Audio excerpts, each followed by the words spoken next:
Imagine a blind black boy quietly sitting near a grand piano at a fancy music conservatory, surrounded by elite students and highbrow critics, all expecting him to fail. Then, a world-famous pianist chuckles and says, "Play something.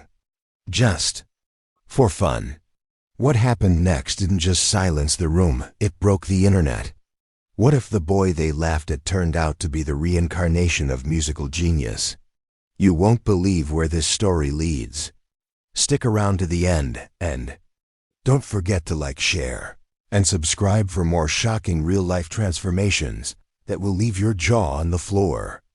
Nobody at the Royal Westminster Conservatory expected anything extraordinary that rainy Friday afternoon. Not the stern professors rehearsing in the concert halls, not the sharply dressed students navigating theory exams, and certainly not the famous visiting pianist Alessandro da Vinci, whose presence alone had sent waves of excitement through the student body.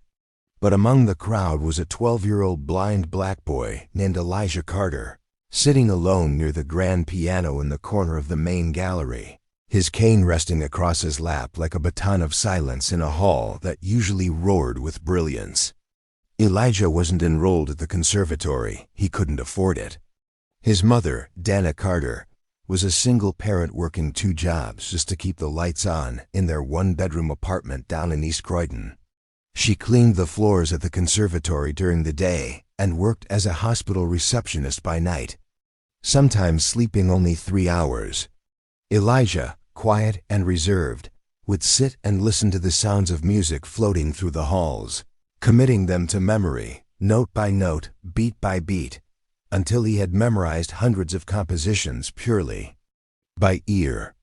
One day, he'd asked his mother what the piano keys looked like, and when she placed his tiny hands on them, he whispered, "It feels like I'd already know them."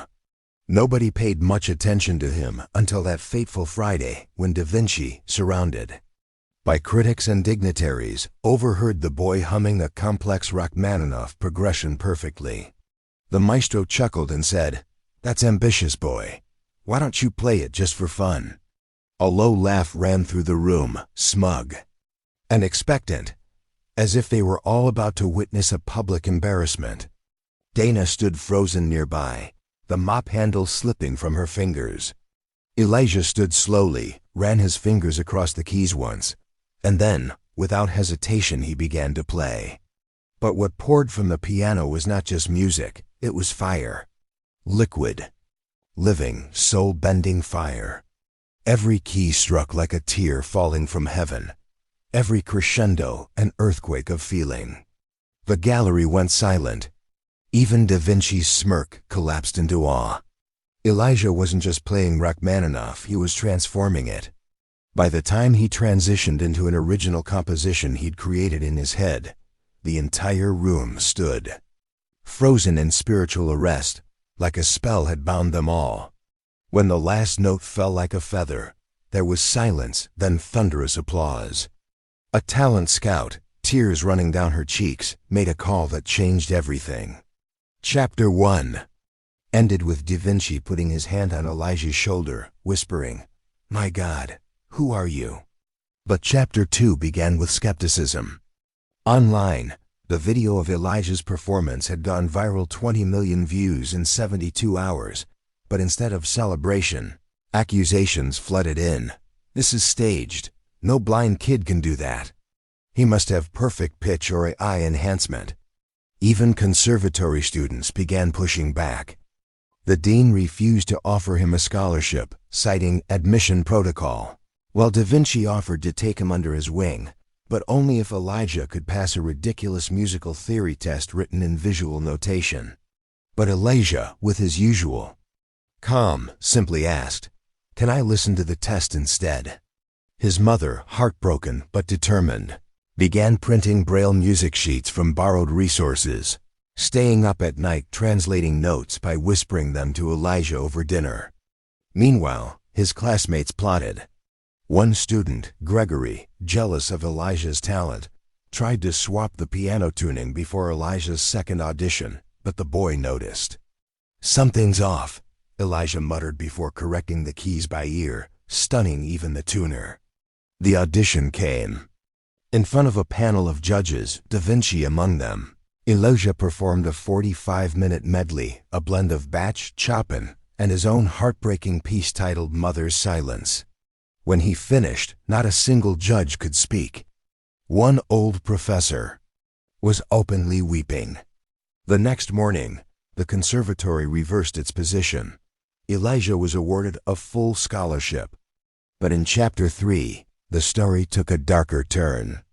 A rival conservatory leaked a fake scandal, claiming Elijah had ghost pianists perform in his place.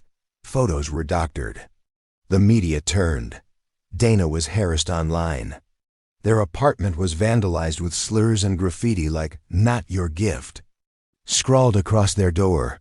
Elijah went quiet. For weeks he refused to play. Then Dana found a letter in his backpack from a 92-year-old blind jazz legend named Marcus Cole, who had seen his video and wrote, "You don't play music, son. You are music.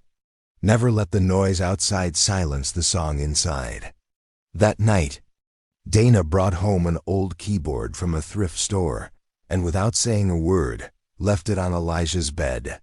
The next morning, she found him sitting at the edge of the bed, fingers dancing slowly over the keys again. The fire was back.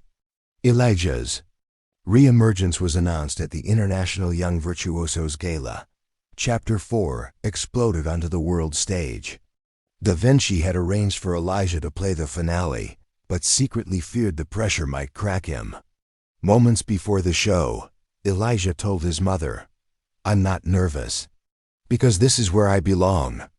And when the spotlight hit that stage in Vienna and a blind black boy stood confidently before 20,000 people and millions online, what followed was historic. Elijah played an original concerto inspired by his journey, starting with darkness, building through heartbreak, and soaring into light. Midway, a sudden power outage struck. Gasps rippled through the crowd. But Elijah didn't stop. In the total blackout, with only the sound of fingers on ivory, he played on. And somehow, it was even more powerful. When the lights came back, people were crying openly. The standing ovation lasted nearly 10 minutes.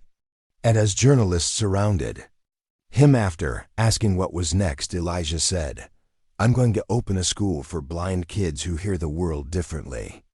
Just like me." Today, Elijah Carter is not just a musical prodigy. He's a movement, a miracle. And every time someone says, "It's just for fun," a little blind boy from East Croydon proves music is no joke. Subscribe for more stories that remind us genius can come from anywhere, even the quietest corner of a conservatory.